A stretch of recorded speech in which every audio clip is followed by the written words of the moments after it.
Anong latest sa mundo ng showbiz?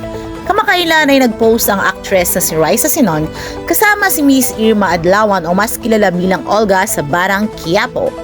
Caption ng actress, "Past and present Olga, it was nice seeing you Miss Irma. Abangan niyo kami sa Barang Quiapo."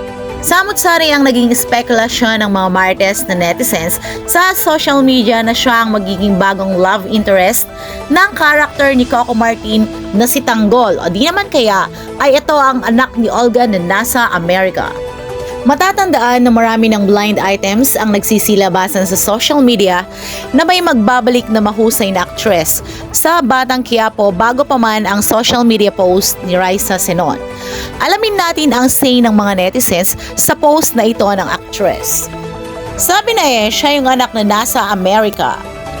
"Georgia, umayos ka, huwag kang magmaldita kay Tanggol," say naman ng isang netizens. "Parang si Tanggol lang at yung tatay niya iisa nung mga bata pa sila.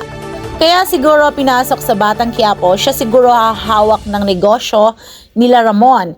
Di ba si Ramon ang isip si Mokang kay David naman ang hahawak, baka malugi negosyo," say naman ng isang netizen. "Siya pala magiging anak ni Olga babae, ha ha ha ha, na nasa ibang bansa," say naman ng masayang netizens. Well mga kumare, kayo ba anong hula nyo sa role ni Raisa Sinon? I think obvious naman, di ba? Kung nagustuhan mo ang ganitong video, mag-like and comment lang. We are open for suggestions para sa mga susunod na topic on our next video.